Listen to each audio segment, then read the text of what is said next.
తెలంగాణ మహిళా commission singer కల్పన ఆశ్రయించారు. తనపై అసత్య ప్రచారం చేస్తున్నారని మహిళా కమిషన్ చైర్పర్సన్ నేరేళ్ల శారదకు ఫిర్యాదు చేశారు. తప్పుడు ప్రచారం చేస్తున్న వారిపై చర్యలు తీసుకోవాలని విన్నవించారు. సోషల్ మీడియాలో జరుగుతున్న ప్రచారాన్ని ఆపాలని సింగర్ కల్పన కోరారు. ఆత్మహత్యా యత్నం అంటూ తనపై తప్పుడు ప్రచారం చేస్తున్నారని అన్నారు. The reason is those images are not if I can use this word, mind my words now.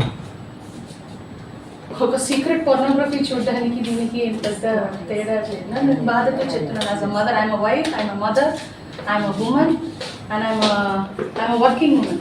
Let it whatever be the profession, I am a working woman in this industry and I am a citizen of this nation.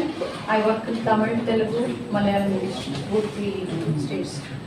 ఇలా అనేసరికి మీరు ఎంత ఈజీగా ఒక bad న్యూస్ని spread చేస్తున్నారు. ఇది correct చేయడానికి నేను మళ్ళీ బతికి తిరిగి రావాలన్నట్టుగా అయిపోయింది నా పరిస్థితి. ప్లీజ్ దయచేసి ఒక విషయం ఫస్ట్ ఆఫ్ ఆల్ లోకంలో నేను ఇంకోటి చెప్తున్నాను సార్. జనాలకి కావాల్సిన అవసరమైన చాలా చాలా ముఖ్యమైన పనులు విషయాలు కావాలి వాళ్ళకి.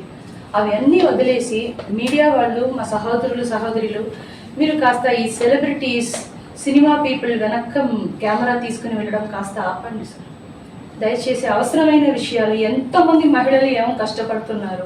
Are you bothered about the child abuse happening in the society? Are you bothered about the rape that is happening in the society?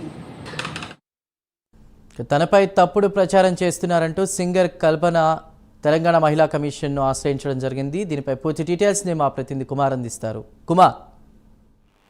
Thank you Chandu. సామాజిక మాధ్యమాలలోనే తనపై అసత్య ప్రచారాలు చేస్తున్నారంటూ కూడా గాయకురాలు కల్పన తెలంగాణ మహిళా కమిషన్ అయితే ఆశ్రయించారు. గత కొన్నాళ్లుగా సామాజిక మాధ్యమాల్లో తనపై వస్తున్న అసత్య ప్రచారాలను ఆపాలని మహిళా కమిషన్ చైర్పర్సన్ నేరేళ్ల శారదను అయితే కోరడం జరిగింది.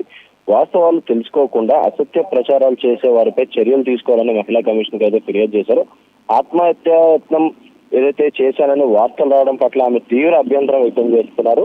ఈ సందర్భంగా మహిళా కమిషన్ చైర్పర్సన్ నేరేళ్ల శారద మాట్లాడుతూ కూడా సామాజిక మాధ్యమాలలోని మహిళల పట్ల అసభ్యకర వ్యాఖ్యలు చేస్తే సహించేదే లేదని కూడా ఆమె చెప్పడం జరిగింది. మహిళల విషయంలో మాట్లాడేటప్పుడు బాధ్యతవంతంగా గౌరవప్రదంగా మాట్లాడాలంటూ కూడా ఆమె అయితే సూచించడం జరిగింది. ముఖ్యంగా ఆమె మహిళ అందరికీ ఈ రోజు మహిళా దినోత్సవ శుభాకాంక్షలు తెలుపుతూ కూడా మరొక పక్క ఏదైతే ఈ కల్పనకు సంబంధించిన విషయంలో కూడా తీవ్రంగా ఆగ్రహం వ్యక్తం చేయడం జరిగింది. ముఖ్యంగా కల్పన కూడా తనపై అసత్య ప్రచారాలు చేస్తున్నారంటూ కూడా ఏదైతే నేరేళ్ల శారదను కూడా కలవడం జరిగింది. అలాగే ఏదైతే ఈ మీడియా అంటే మాధ్యమాల్లో వచ్చే ప్రచారాలకు సంబంధించి అడ్డుకట్ట వేయాలంటూ కూడా ఆమె అయితే కోరారు. గత కొన్ని రోజుల క్రితం ఏదైతే కల్పన ఆత్మహత్య జరిగిందంటూ కూడా ఏదైతే ప్రచారాలు అయితే జరగడం జరిగింది.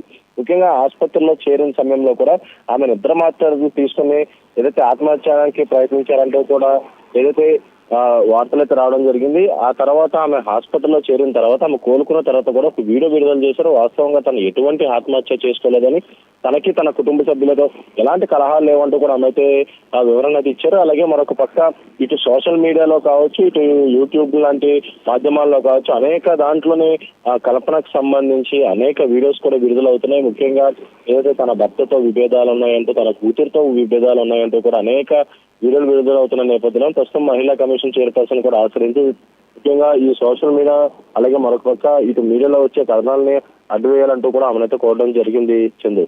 Right Kumar, thank you.